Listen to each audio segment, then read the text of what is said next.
This is about defending democracy. This is no longer Democrats versus Republicans. What do you want your kids to believe in? There must be give and take. This is White Flag with Joe Walsh. Joe Walsh here, governmentauction.com. It's a live auction site where you bid against other people interested in land, jewelry, coins, all kinds of collectibles, even Rolex watches. Have you ever wanted a 40-acre plot of land in Texas or Wyoming? Governmentauction.com has it. If you're the winning bidder, you don't need to go through credit checks. You just make a few down payments, keep your monthly payments going for a few years, and the land is yours. While you're making payments, you can use the land just like you would if you owned it. I know I've always wanted a big piece of land where I could go and just hang out, hunt, or hang with my dogs. And it's easy to sign up and start bidding on something that catches your eye. Go to governmentauction.com. It takes less than 5 minutes. Governmentauction.com. Hey, Joe Walsh back with you. This is White Flag with Joe Walsh. Thanks for listening. Do me a favor, subscribe to my YouTube channel. It doesn't cost a damn thing. White Flag with Joe Walsh. Listen to this podcast wherever you listen to podcasts, Spotify, Apple. Follow me on Twitter, Walsh Freedom, and follow my guest on Twitter as well, Josh Hammer. I've always been a fan of what this guy says and writes, even if I don't agree with everything he says and writes. Josh is the opinion editor at Newsweek. He's a syndicated columnist. He's the host of the Josh Hammer Show. You should follow him on Twitter, Josh_Hammer. Josh, man, thank you for coming on. I've been meaning to talk to you for a while, and then I read a piece you wrote last week that I want to get into in a second. But start here. Let me start with a kind of a big, bad, broad question. I consider you a conservative. I'm a conservative. You and I are kind of on opposite sides of things these days. Start the conversation, Josh. Describe for me what you are politically and philosophically, if you had to describe your philosophy. Sure. Yeah. So, Joe, happy to chat with you. Always happy to chat with a fellow. Thanks. Always happy to chat with a fellow Chicago Maroon as well. Yeah. I know that you and I both have that in common. So, yeah, look, I would identify as a conservative. I have identified as right of center since the very first day I started forming political opinions, which was around the time I was in middle school. I was in 7th grade when 9/11 happened, and I was living right off the Hudson River in New York City. You could basically see the smoke from the Twin Towers. Yeah. I mean, that was kind of my political awakening, and I have always been right of center. I've never been a liberal for a day in my life. Now, I've shifted within the right of center fold. I mean, I wasn't necessarily ideologically exactly who I was back then, what I am now, but yeah, I mean, what do I identify as now? I mean, I am a pro-American conservative. The term national conservative has kind of gained a lot of traction in recent years. I am a research fellow at the Edmund Burke Foundation, which is kind of the home for the national conservatism movement. I've spoken at a number of their conferences. I am very friendly, or friends, I should say, with Yoram Hazony, who's kind of viewed, I think, as kind of the intellectual godfather of the national conservatism movement. So I basically take a very realistic view of both the capacities and the potential and limitation of America. I think that America is the greatest country that's ever lived. I mean, I am born on Abraham Lincoln's birthday. That there's a good kind of Illinois, Chicago reference for you. I view Lincoln as my favorite figure in American history, at least in part due to his kind of reverence for the Constitution, the Declaration, all that America could be. I take a very, though, realistic view as to where we are in the 21st century, both geopolitically and in terms of kind of what I view as the cultural rot and degradation that have happened for decades and decades. And that kind of informs my views on a lot of various subjects, whether it's kind of foreign policy, immigration, or perhaps most provocative for you and I would perhaps be a disagreement over the use of state power to try to combat the woke ideology, or at least what I refer to as the woke ideology. So that great point there, Josh. So because I'm asked this question all the time, give me your answer. Like, how has the conservative movement in your mind changed in the last 5 to 10 to 15 years. So To where we've gotten to this point where two people like you and I mean, when I was in Congress 10 years ago, like I feel like you and I would have been kind of brothers in arms, and something's shifted a little bit. yeah, I mean, a lot has shifted, right? So, look, I mean, conservatism is a difficult term to define. I mean, you'll notice that I didn't attempt to do kind of a pithy kind of 30 to 60-second answer there. I could go there if you want to, but I mean, there have been always varying competing strands of conservatism, what it means to be on the right. Certainly since kind of the end of World War II, the beginning of the Cold War era, the founding of National Review, you kind of had your paleoconservatives, your neoconservatives, your libertarians, classical liberals. I mean, like all sorts of kind of varying strands. So when you were in Congress, Joe, and I was a big fan of your tenure in Congress, by the way. It certainly the Tea Party, Josh, the Tea Party, right? So exactly. So the Tea Party era, right? So I mean, the Tea Party era was in many ways. Well, there were really competing strands of the Tea Party era, right? Yes. I mean, on the one strand, you had a fairly kind of libertarian, not fairly, a very libertarian streak. That was kind of the whole emphasis on kind of the Gadsden flag, don't tread on me. But, there was that infamous image at a Tea Party rally, I think it was in Washington, D.C., where someone who was there rallying had a sign that said, "Get your big government hands off my Medicare." And that line has always stuck with me because that kind of encapsulates kind of the intellectual tension that was always at the heart of the Tea Party movement. Now, was this kind of a limited government pushback against kind of Bush and Obama era overreach? Or was it simultaneously, and perhaps even more so, kind of a really kind of populist uprising against kind of, the failures of the American ruling class, which really was encapsulated by TARP and the Wall Street bailouts, of course, the auto industry bailouts, things like that. And we saw that play out in 2016 kind of in real time in the Republican primary.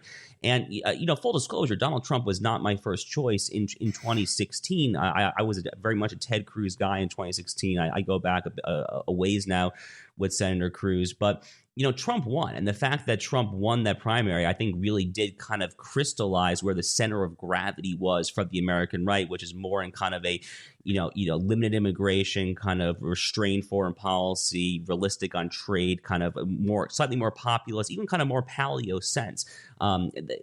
Trump did not vindicate everything that Pat Buchanan said in the 90s, but I think that strand has tended to predominate over the past 5 years, at least or so. I think that's accurate. I've said as well, Josh, that there were basically two strands to the Tea Party movement. There was the libertarian, government's too big, balance the budget, get rid of all this debt strand. And then there was more of a cultural strand that I heard, not as pronounced back when I was in Congress, but it was there. And I went to Congress and we really didn't do a damn thing about the debt. I remember partnering with Rand Paul back in those days, and no Republican was really interested in cutting spending. So we didn't deliver. And then I think the cultural stuff came to the fore. And I think that's a lot of what Trump tapped into. Josh, am I oversimplifying when people ask me, okay, Walsh, what's the difference between you and Josh Hammer? And I would say, we're both conservatives. We both believe that the left has dominated institutions, including government. And I would say people like Josh believe maybe we need to be more active using government to kind of right that ship, where I would say, I don't want to be like that. Like, I don't want to use government to give me my kind of America. But take that and make it better. So, I mean, I obviously cannot speak for you, Joe. I mean, I don't pretend to know exactly where you come down on every issue under the sun, at least right now. But, if you call yourself a conservative, then I obviously take you at your word. And, well, I would say, Josh, the only thing I'd add is, and you're right, I should be accurate. I've always led more with kind of the libertarian free market person. I engaged in, I believe in populism, and I get populism, I think, a lot like you do. But generally, if you were to categorize me, I'm more free market libertarian. Yeah, sure, exactly, right? So, I mean, my perception of you, and, I followed your work on and off over the years, certainly followed your tenure in Congress, is that you are more of a kind of a libertarian-leaning, classical, liberal-oriented conservative who tends to very much eschew, if not outright disavow, kind of emboldening the state really at all to kind of pursue any ends or achieve any objectives beyond kind of maybe the most bare minimum social safety net, kind of enforcement of contracts. I mean, it's kind of the old. I don't want to mischaracterize you, but it's kind of like the old kind of Murray Rothbard kind of night watch. Completely. Yeah, I mean, it's a very libertarian kind of minimalist view of the so-called night watchman state. And I mean, I have some libertarian streaks, don't get me wrong. I mean, especially when I see kind of the collusion between government and the technology companies with the Twitter files and Jen Psaki and Mark Zuckerberg and all of that when it comes to COVID. And that really terrifies me. It really terrifies me. And kind of this collapse of any distinction whatsoever between the public sector and the private sector is, I think, one of the foremost glaring problems of our time. And it's something that I've only started to kind of write and talk about. It really is a massive problem. But I guess where I come in, and again, I was talking more about just trying to be realistic here. Right. I guess my biggest objection to the capital C conservative, capital M movement, especially in the post-Cold War era, right? Because the Reagan presidency really was quite successful in many ways. It was far from perfect, but it was very successful. I mean, we fundamentally defeated the Soviet Union. That was a big effing deal, a very big deal. But I guess my problem in the post-Reagan, post-Cold War era has, I think, been kind of a stubborn insistence on kind of conflating a lot of specific time, place, and manner policies and approaches to public policy making that made sense at that time, and conflating them as, as the law or the tablets that Moses brought down from Sinai, as kind of eternal capital T truth. And I'm just not sure that that's necessarily true. But, again, it might be true if you start from a more kind of classical liberal premise. But, as a conservative who is thinking more about kind of the state of the nation, the state of communities, the vitality of local communities, of localism, of kind of fortifying America and making it more resilient as far as kind of industrial capacity, looking very soberly at our limitations on the foreign stage and maybe saying, maybe it actually doesn't make a whole lot of sense for us to be engaged in this particular theater. Rather, we should focus there. So I'm trying just to be a little more realistic about it. But yes, I think the use of state power is probably the number one thing that would divide you and me. And, I live here in the state of Florida. I'm a big fan of our governor and a lot of what he is doing. To be honest with you, I would probably push him to go even further in certain respects. But I think that he, in many ways, is kind of embodying a slightly more muscular approach to using state power that I and many others in kind of the so-called national conservatism movement would like to see. Well, and I think that's instructive. And I appreciate you saying that, because I think people need to understand that is the difference. Like I would say, Josh, if you and I were sitting around, I'd be drinking tequila. I don't know what you'd be drinking. And we might lament the state culturally of this country right now. Josh Hammer would say, we do need to actively use government to do something about the state of American culture. Wokeness, woke culture, whatever people want to call it, which is what DeSantis has pretty actively done down in Florida. You'd support that kind of thing. Yeah. So look, I guess here's the way that I would phrase it. Ronald Reagan famously said that the most terrifying words in the English language are, "I'm from the government and I'm here to help." And that made a lot of sense at the time that Ronald Reagan said it. Marginal tax rates were over 50%. The overwhelming majority of kind of the New Deal infrastructure, regulatory, social safety net, all of that was still in place. And he was very successful. He slashed marginal tax rates and all of that. But the point is, when I look at the world in the year 2023, or really just for the past few years in general, and I'll kind of underscore kind of this public-private collusion when it comes to big tech and the Twitter files and all of that. But obviously, the technology industry is not. It's not exclusive to them. That's just a very good example of it. When I look at what's happening here, to me, government overreach, while it is still a problem, is simply not the biggest problem that America faces at this point. Rather, what I view as the biggest problem is the spread and the metastasis of this deeply pernicious, civilizationally self-hating woke ideology, which is a fire that a great conflagration, actually, that if we do not put it out in time, will swallow this country up whole and ultimately destroy it. And if I'm looking at kind of the the deeply, deeply, deeply pernicious influence that this ideology has had on so many institutions, even outside of government. I mean, obviously, it's affected the administrative state, the deep state, no doubt about that. But whether you look at academia, the private sector, Fortune 500, elementary school classrooms, I fail to see kind of how we can turn that back without some prudential use of state power. The virtue of prudence here, Aristotle considered prudence to be the queen of the virtues. So prudence is doing a lot of work here.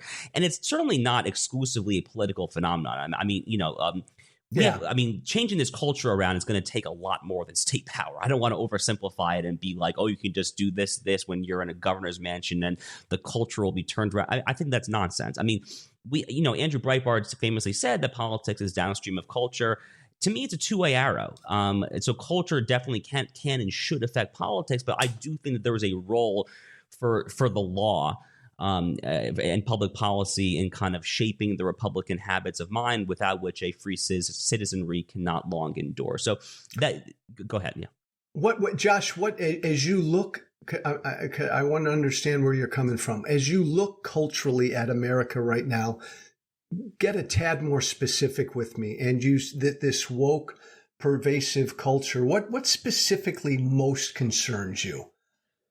Well, look, I mean, on the one hand, you have the gender ideology, which I think has just gone completely off the rails, utterly off the rails at this point. I was and remain a foe of same-sex marriage, but I mean, that ship sailed, according to the Supreme Court, back in 2015. And, this grand new frontier that we are in, I find utterly harrowing and frankly terrifying. And it is not just kind of the transgender phenomenon, which I am a profound skeptic of. I think that this is bad medicine. I think that is a violation of the Hippocratic Oath. And I'm pleased to see legislatures across the country going ahead and severely curtailing or outright banning it. But the fact that they are trying to, or at least many are trying to do it to children. And, Abigail Shrier has had all these long investigated pieces. She's doing indispensable work showing that a lot of these school districts are basically telling the kids, oh, don't tell your parents. They're hiding these so-called transitions from the parents.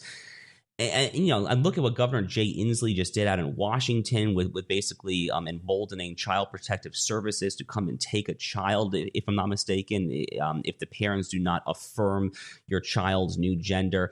I mean, this is fundamentally an assault on the parent-child relationship and on the nuclear family itself, which makes a lot of sense because assault on the nuclear family has been the end goal of the Marxists and the Leninists and the Bolsheviks, literally going back to the beginning of all those wretched movements. I mean, one of my favorite kind of facts that I like to whip out is the concept of no-fault divorce, which is, a quaint concept back in the day. That was actually a Bolshevik social theory idea in kind of the end of the Russian Revolution. And it made a lot of sense. If you are a communist, if you want to embolden the state, it makes sense to kind of go right after the ties that hold the family unit together. So what I'm seeing today with a lot of this transgender phenomenon is but the latest manifestation of that.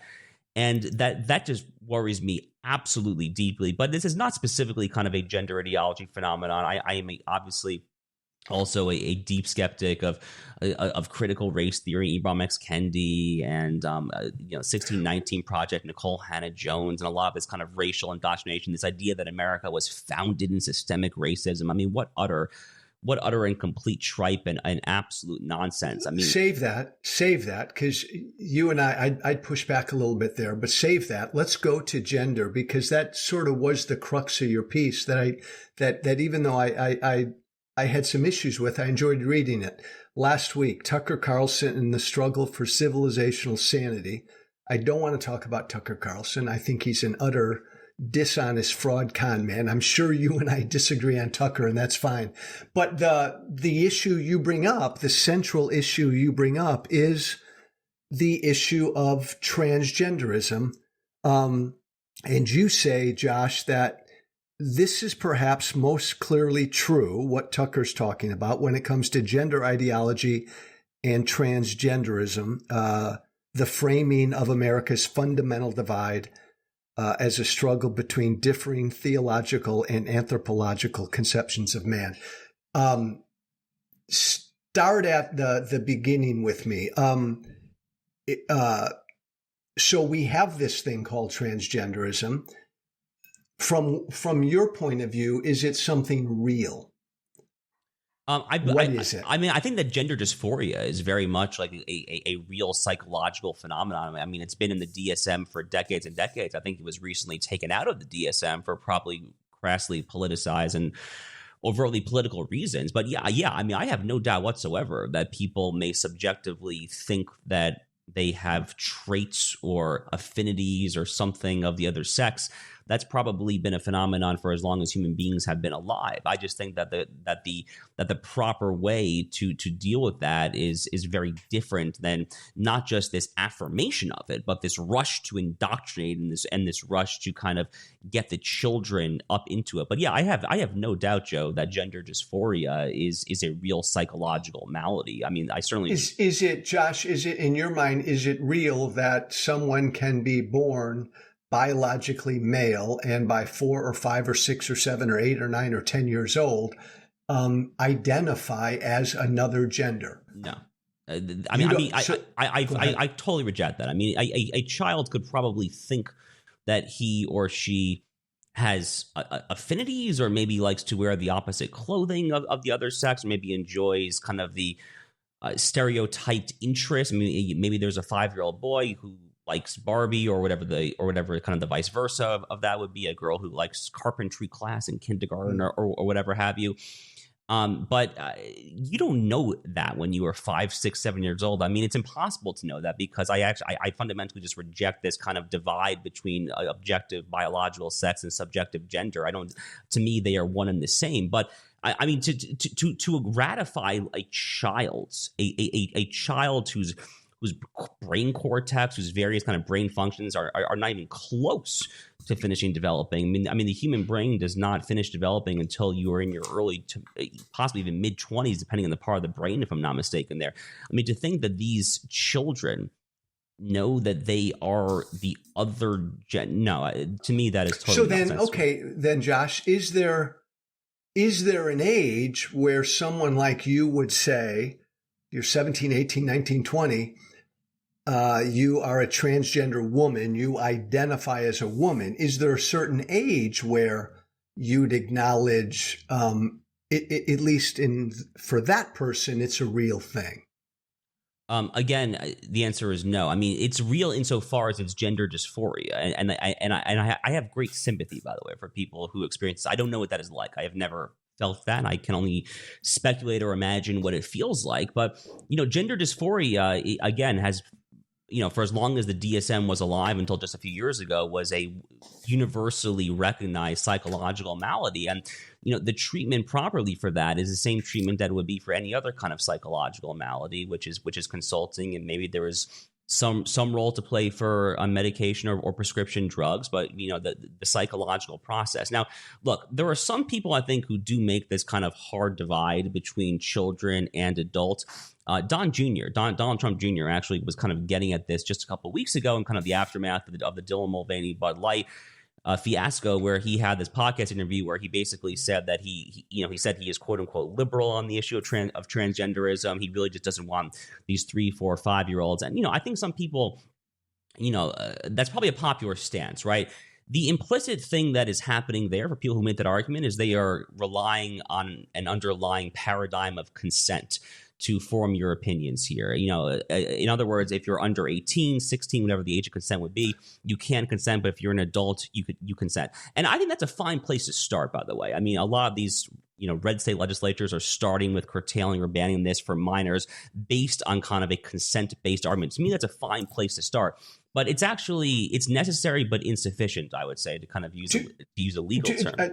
Then, Josh, how do you wrap your arms around the fact, and I respect your opinion, that it's not a real thing for a 12 or 13-year-old child, but how do you wrap your arms around the fact that there are 12 and 13-year-old young men and women out there who identify as the other gender? I mean, they exist.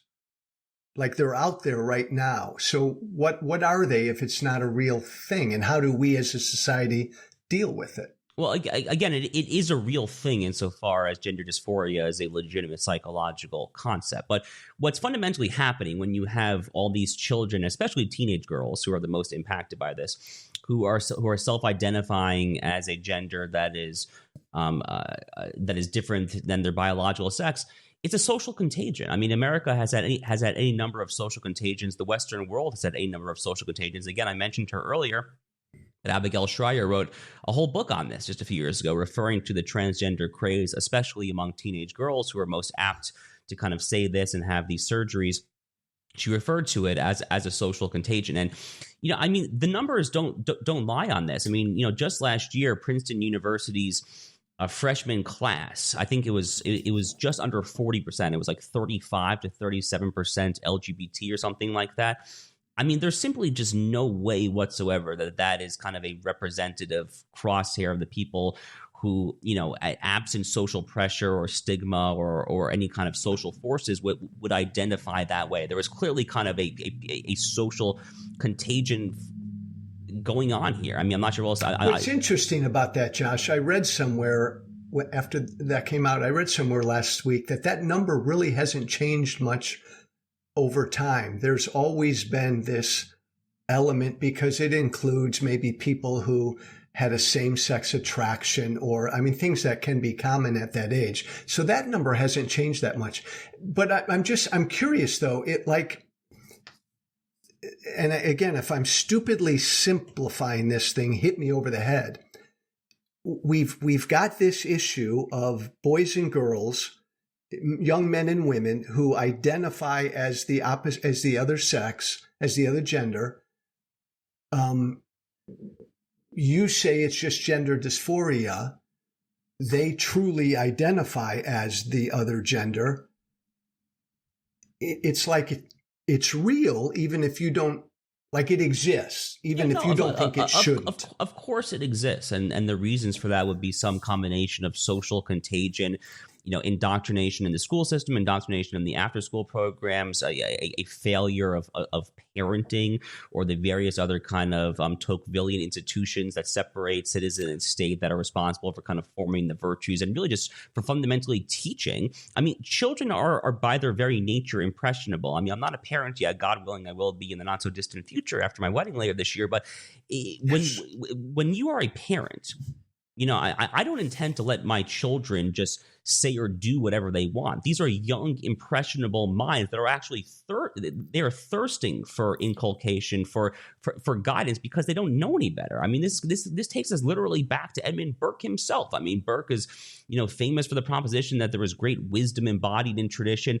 It's not just Burke. I mean, this is the 10 Commandments. I mean, honor your parents. Well, why do you honor your parents? I mean, well, you honor your parents because not only because they brought you into this world, but because they are sources of wisdom, because they have a lot of good things that they know about this world. They have lived experiences. They have made empirical assessments that fundamentally should make them more knowledgeable and ultimately have more wisdom than you as a child. So then, Josh, what would you do then with parents who, as a parent, but my kids are adults now, they're older, the parent of a 10 or 12-year-old, a young boy who identifies as a girl, and the parent fully accepts and embraces and works with that child through their identity, their gender identity.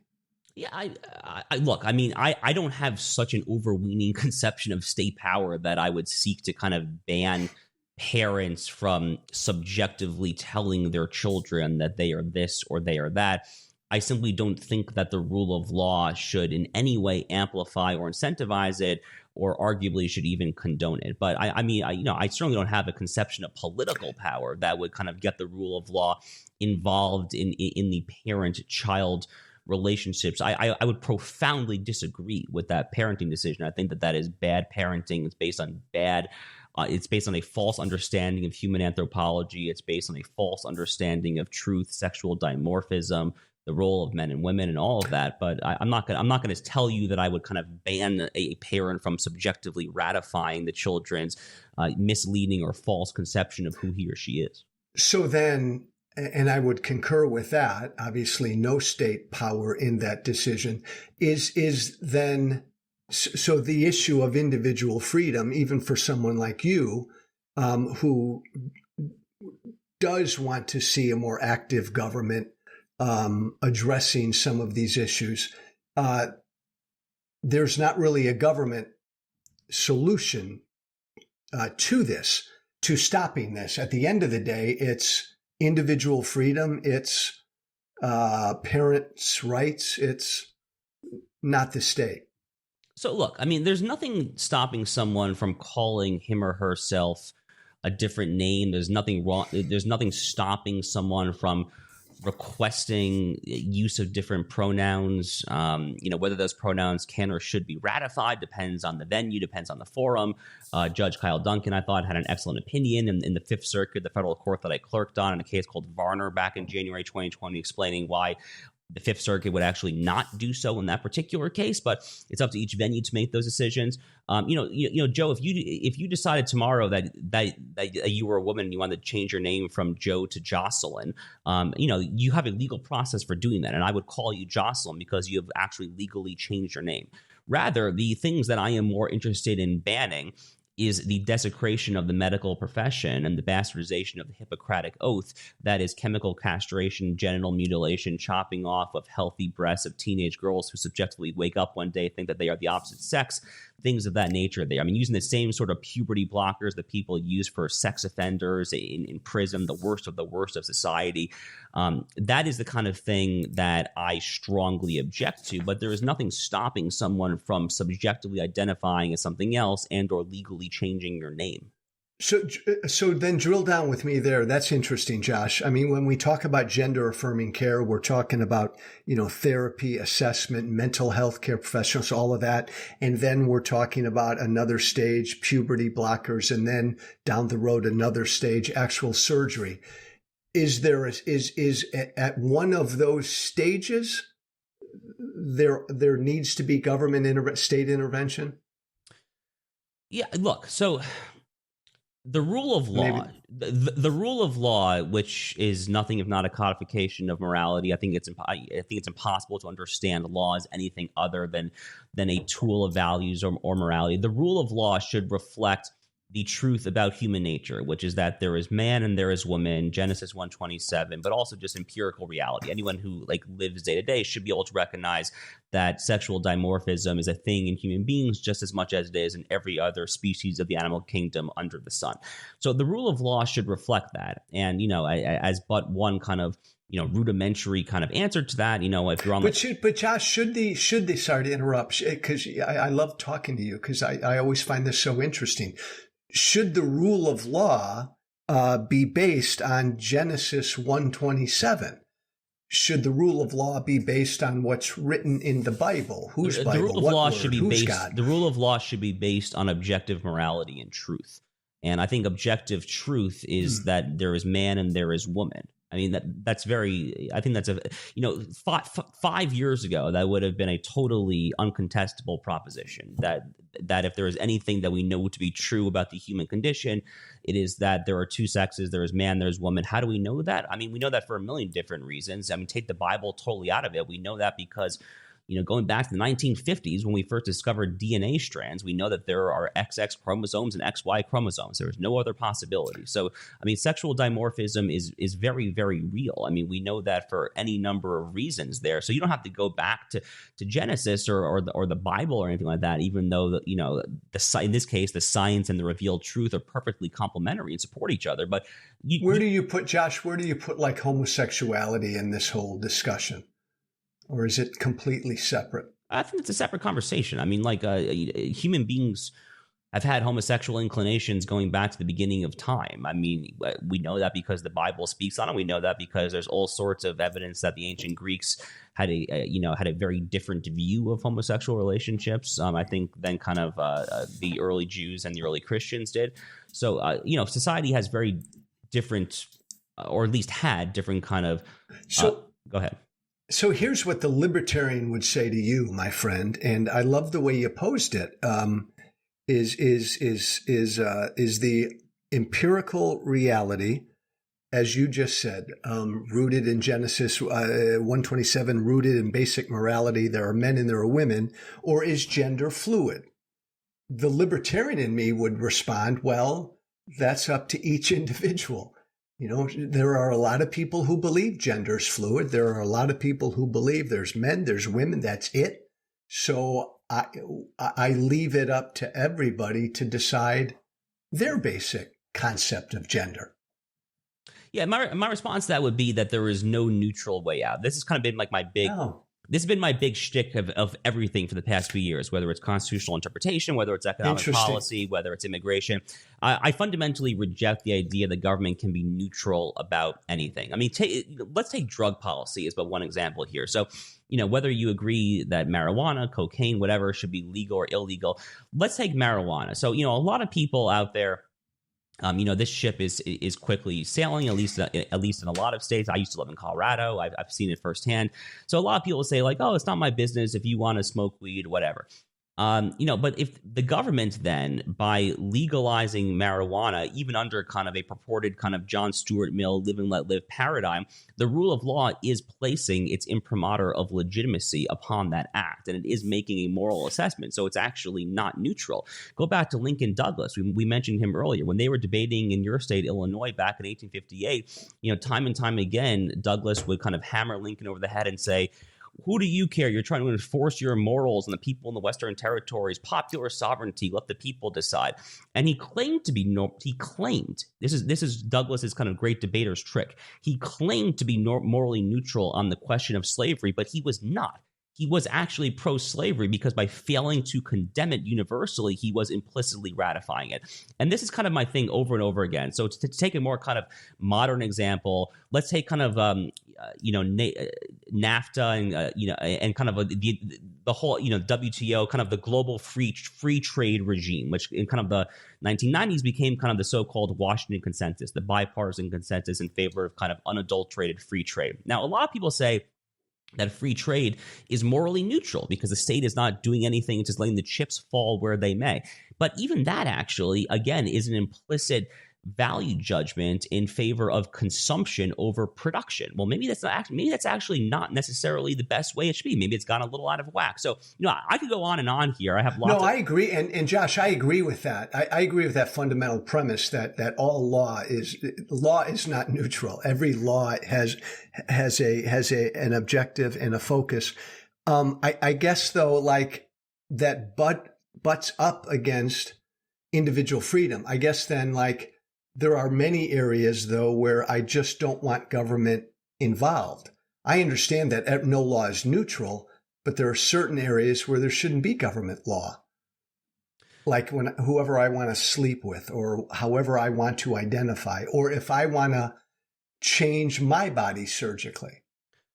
Okay, so I would object to the latter because I actually do not think that adults should be able to kind of do anything that affirmatively degrades the medical profession, Hippocratic oath. But I do agree with your premise. I do agree, and here we're agreeing here. This is great. I do agree with your premise that there are some things that the government fundamentally should not get in the business of regulating, and there are various reasons for that. You know, one is just good old prudence. Again, I mentioned that already here, but you know, governments fundamentally have limited prosecutorial resources, and you know, if you attempt to highly regulate or ban something, whether it is a narcotic or a sexual act or whatever, then you have to actually enforce it. Because if you fail to enforce something that is actually proscribed, then you are doing severe harm to the integrity of the rule of law. So, you know, I mean, that goes back to Aquinas. Aquinas spoke about that actually in the context of prostitution, if I recall correctly. I don't want to misattribute Aquinas, but I think he actually had a lot of thoughts on that. So there's a prudential argument for just not necessarily regulating everything. And then there's a substantive argument, which is, you know, again, I take a much stronger view of both the state and of public religiosity, but America is a religiously heterodox country. I mean, it is certainly a great majority Christian country. The founders were overwhelmingly pious Christians. I say this as a proud and fairly observant Jew, actually. But we do fundamentally disagree on some things, and no one is trying to make America while I believe in a much stronger role for public religiosity, 10 Commandments, nativity scenes, I have no issue with any of that. America is not going to be a confessional state either, okay? And that fundamentally is also a misunderstanding of the role that America has and was meant to be as well. So as a national conservative, Josh, is the area of gender, and maybe you've already answered this, I apologize, an area where you would like to see more government regulation? I mean, when it comes to the transgender phenomenon, absolutely. Yeah, no doubt about that. I think that this is one of the great kind of cultural maladies of our time. I mean, my latest, I'm not sure when this will be released, Joe, but like my next podcast episode is with a wonderful guest, Lior Sapir of the Manhattan Institute, who has a PhD, and he's kind of an expert in gender ideology, LGBT, all this stuff. I mean, he refers to what's happening from a medical perspective on the transgender phenomenon. He refers to it as the greatest medical scandal in either in recent American history or in all of American history. So, yeah, I think this is a big problem, and I hope that there is some sort of massive national class action lawsuit sometime soon with aggrieved litigants and some very courageous lawyers who are hopefully able to put an end to this terrible experiment in degrading the medical profession and social contagion. Respect the opinion, completely disagree with it. But so there is and it's figuring out when and where, but there is a role for the law, for the state in this issue from your perspective. And I know, and roll your eyes at me if you want, Josh, that's fine. But like all the major medical associations who recommend gender affirming care, a lot of the research that's been done that shows how gender affirming care can quite literally save lives because transgender individuals can be so much more prone to suicide. What, Josh, then, how then do we handle it moving forward, this issue, in your mind? There's got to be some government involvement. But you don't want to step on the parent-child relationship and all of that.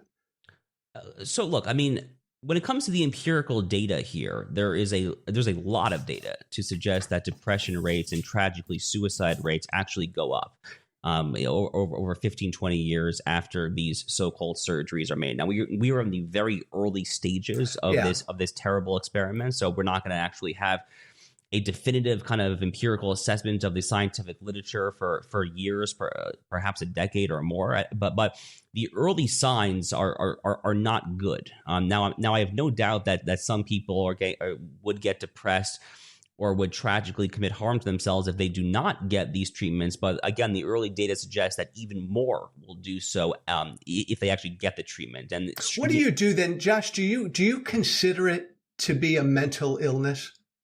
It's a psychological issue, as the DSM said that it was for years and years before this issue became politicized. And again, there's nothing to be ashamed of with psychological issues. People battle depression all the time. I mean, it's horrifically, depression is so pervasive to the near point of ubiquity in America today. It's horrible.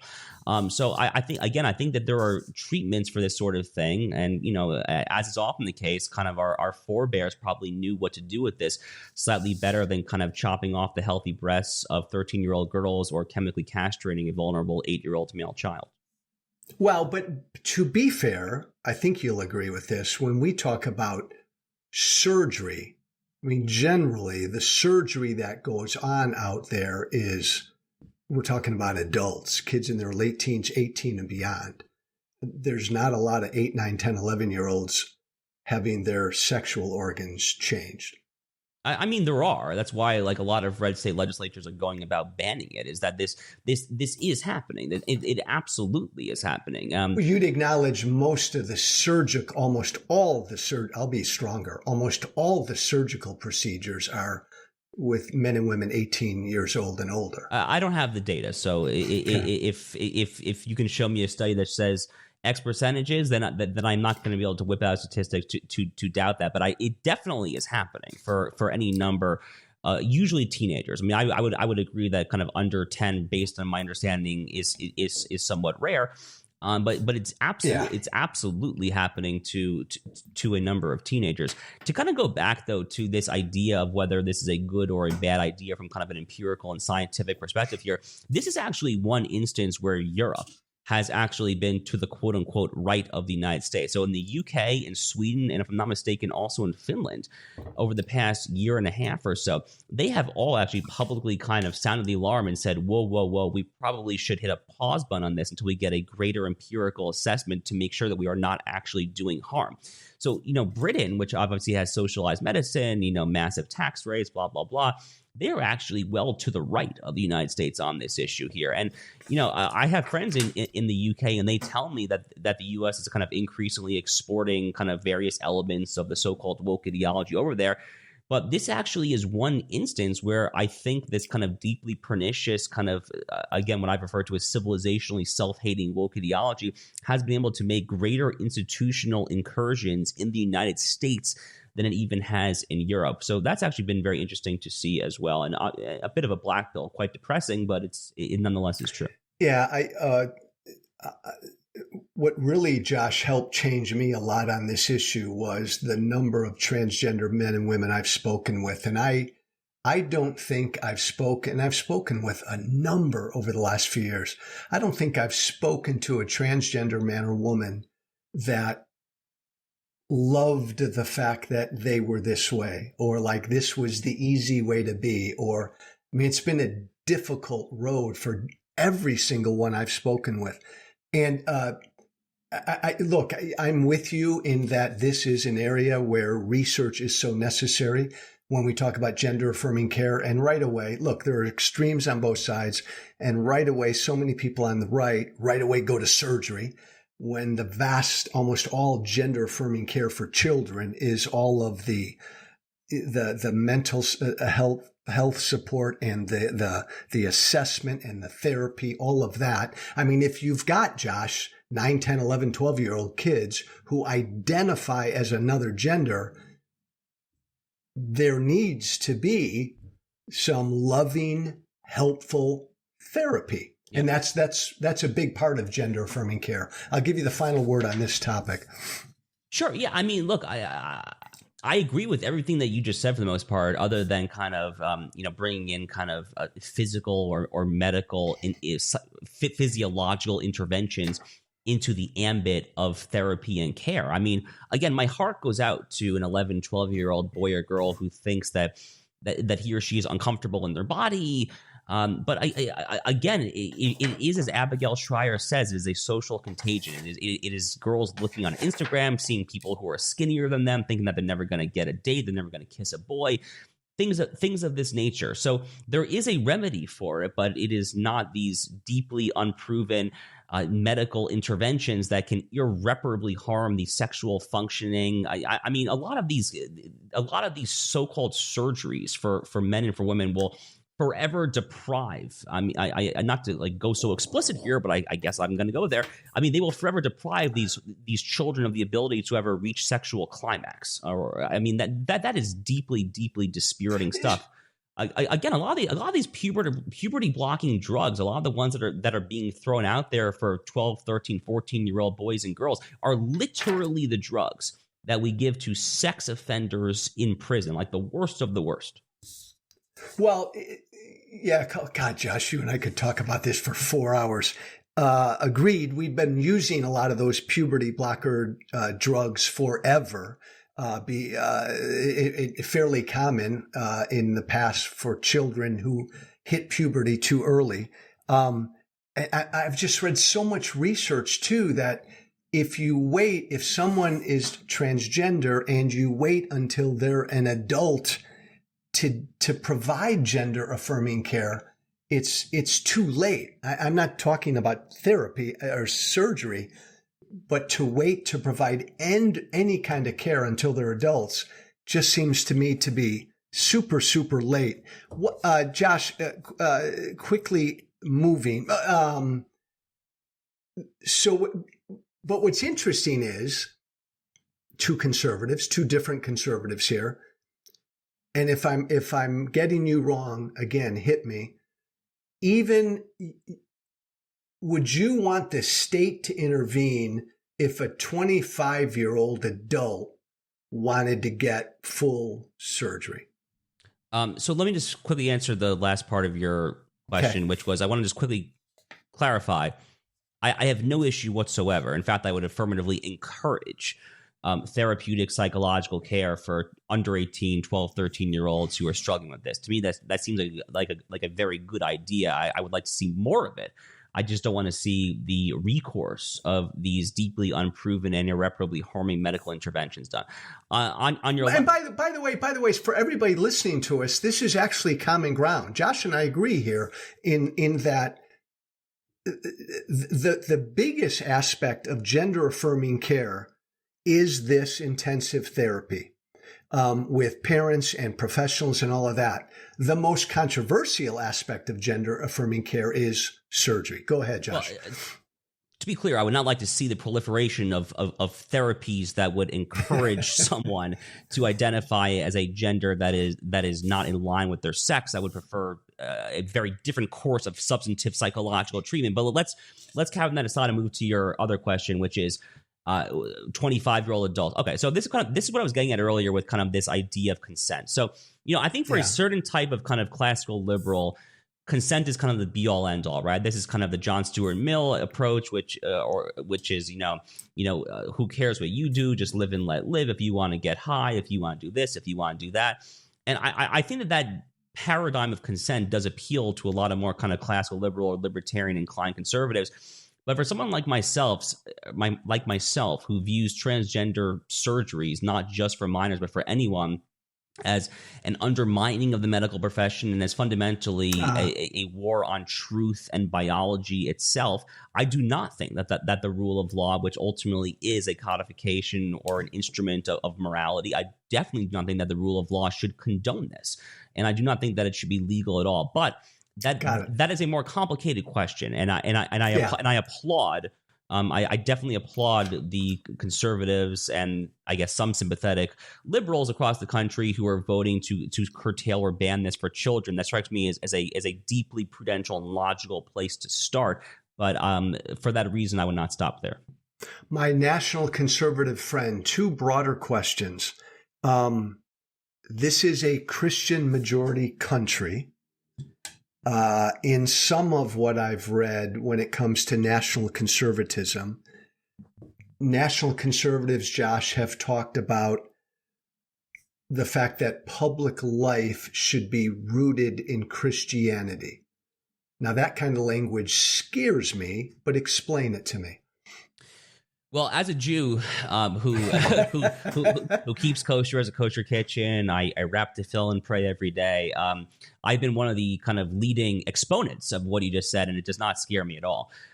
Look, I basically think that the woke ideology is an existential threat to the United States of America. I cannot emphasize that enough. I really do think that, and not just gender, but really all of it. Yeah. And there, if you come back with a riposte, with a response to this, which is just kind of live and let live, morally neutral, moral neutrality, we're going to lose. And we are ultimately going to be engulfed and subjugated by this domineering threat, whether it's tomorrow, whether it's 5, 10, 15, 20 years from now.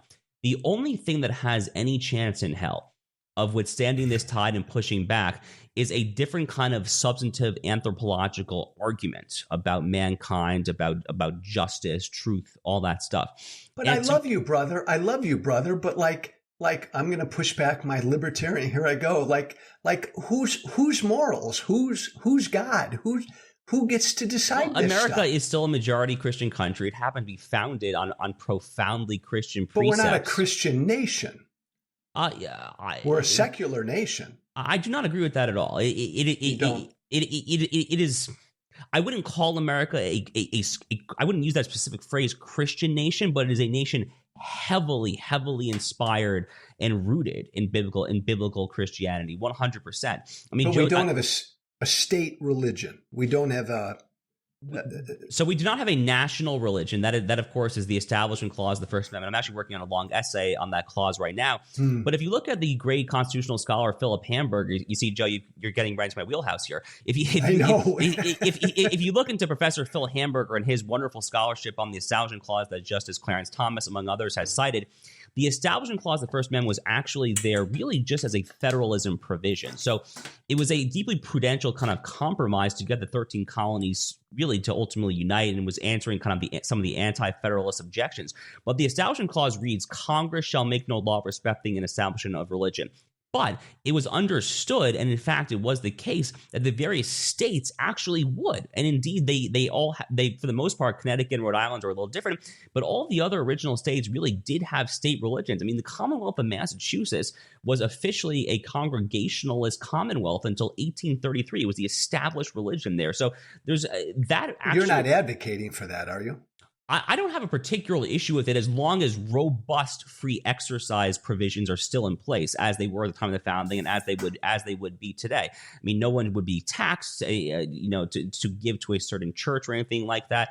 But Joseph Story, the great Supreme Court justice, in his commentaries on the Constitution in the 1830s, repeatedly referred to America as being inextricably tied to the Anglo common law tradition. The Anglo common law tradition itself was in many ways kind of the result of kind of pious Christian jurists kind of searching for natural law precepts. So I think America is much closer to a Christian country than a secular country. I mean, John Adams famously said that the U.S. Constitution was only made for a religious and moral people. It is wholly inadequate to the government of any other. Even George Washington, in his farewell address, he went even further. He went further than John Adams. He even said, let he be cautioned who might indulge the fanciful notion that morality can long endure without actual concrete religion. I'm paraphrasing, but that's really what he said there.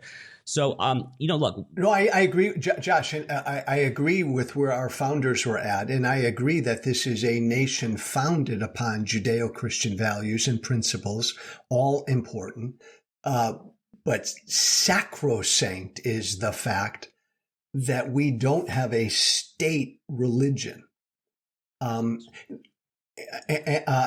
we have the freedom not to have that. And how big of a deal is that notion, Josh, in like national conservatism? I think it's arguably the singular defining, is maybe the most paramount feature. Is that interesting? I can't speak for my friend Yoram Hazony, but certainly as kind of one of if not the intellectual godfather of the national conservatism movement, I think probably his foremost area of passion is in kind of bringing the Bibles back in the schools, overturning the Engel versus Vitale case of 1962, and cases like that really kind of denuded public life of the Bible, of Scripture, of public religiosity in general. And it's definitely kind of a passion project of mine as well here. Look, I as a Jew, and again, as a fairly observant Jew at that, I would much prefer to be surrounded by religious Christians, Protestants, Catholics, than among kind of these, secularists, oftentimes pagans. I mean, my friend Leo Leibovitz has a wonderful new essay for Commentary Magazine about the return of paganism. That's kind of his take on a lot of what we're currently seeing on the social justice left. I would much prefer a public Christianity that kind of has robust protections for free exercise, obviously, as they had at the time of the American founding. But to answer your question, I think that it is really kind of one of the indispensable traits of national conservatism. So Josh, then when people say, as I've said, that I think, and look, the animating aspect of today's Republican Party is a hell of a lot closer to you than me. The base of the Republican Party is way closer to you than me. And I've heard this now for a while. I've heard too many folks in the base tell me pretty openly that they'd have no problem with America being designated formally a Christian nation, and they wouldn't even mind a government religion, Christian as the government religion. I've heard it over and over, so it doesn't surprise me. Well, so look, I mean, the Establishment Clause means what it says. I mean, Congress shall make no law respecting an establishment of religion. But that was meant to be a federalism provision, and the states, to kind of use the liberal Louis D. Brandeis. Would you, if you could you snap your fingers and get rid of the Establishment Clause?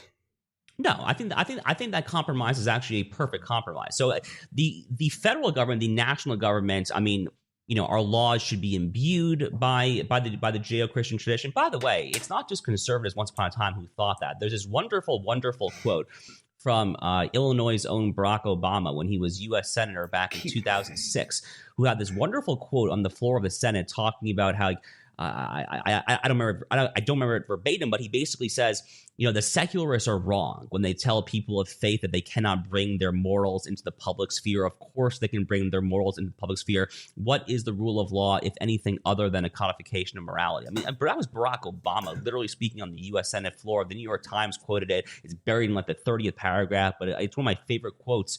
It's definitely my favorite quote that Barack Obama ever said, no doubt about that. But at the national level, okay, I think America was and should be kind of roughly infused and guided by ecumenical Judeo-Christianity, whatever you want to call it. That's fine. At the state levels, where I think in theory you should be able to get a little more creative. So, for example, let's take Utah. Utah is a religiously homogenous. Well, it's not totally homogenous, but it is the most homogenous state. It's still like over 60% members of the LDS Church.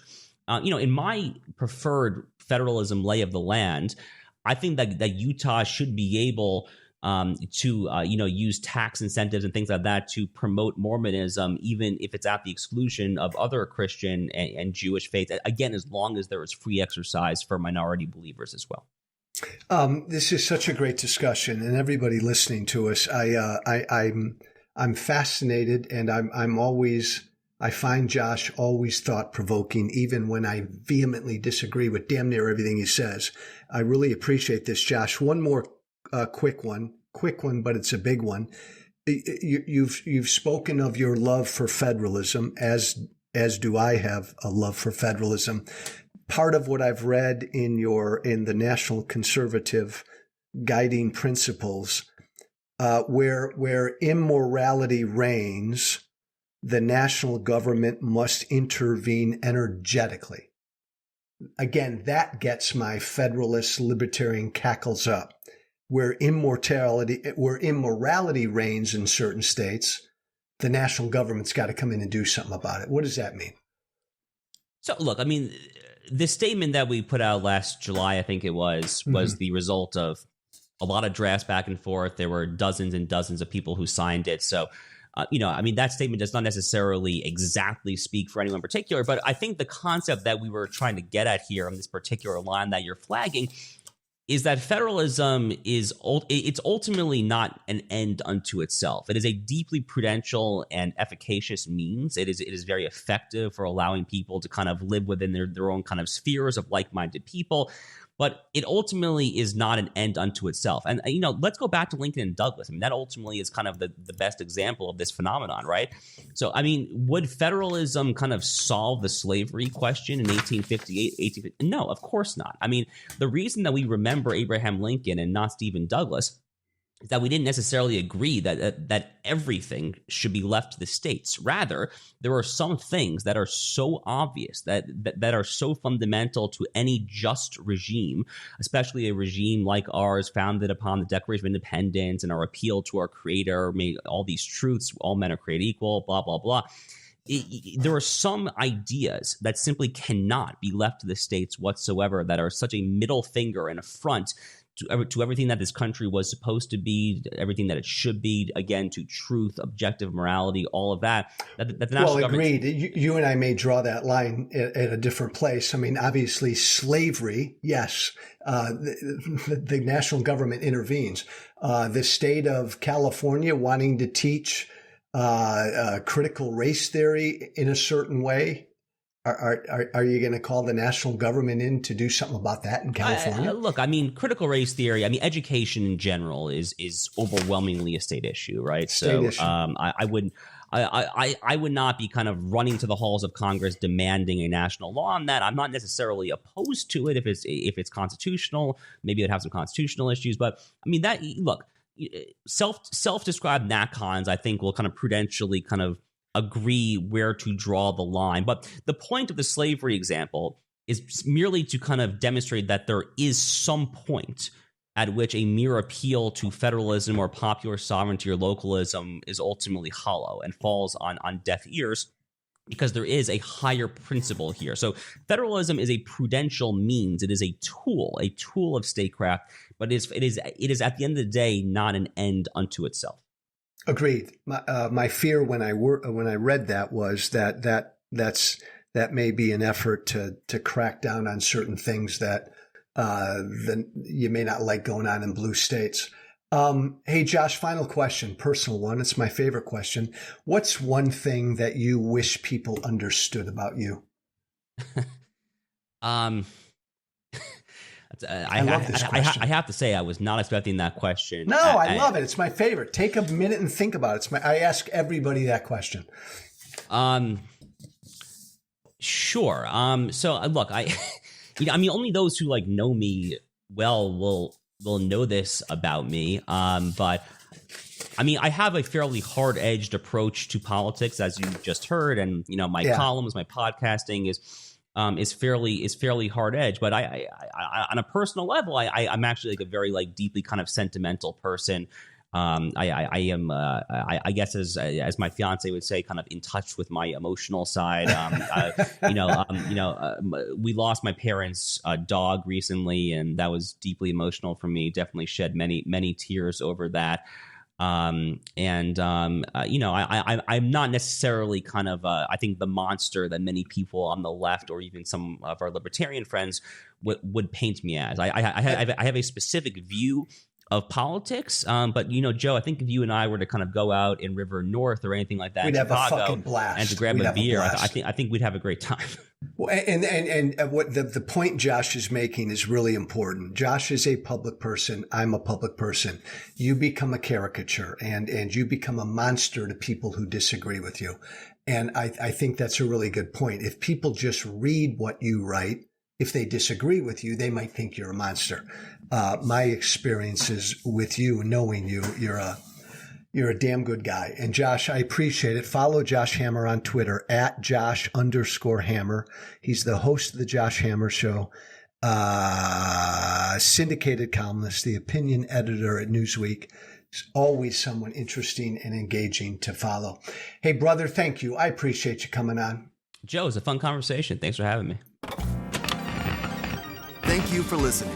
Remember to listen, share, and follow White Flag with Joe Walsh on Apple Podcasts, Spotify, and everywhere great podcasts are found. And be sure to leave a 5-star review. This has been White Flag with Joe Walsh.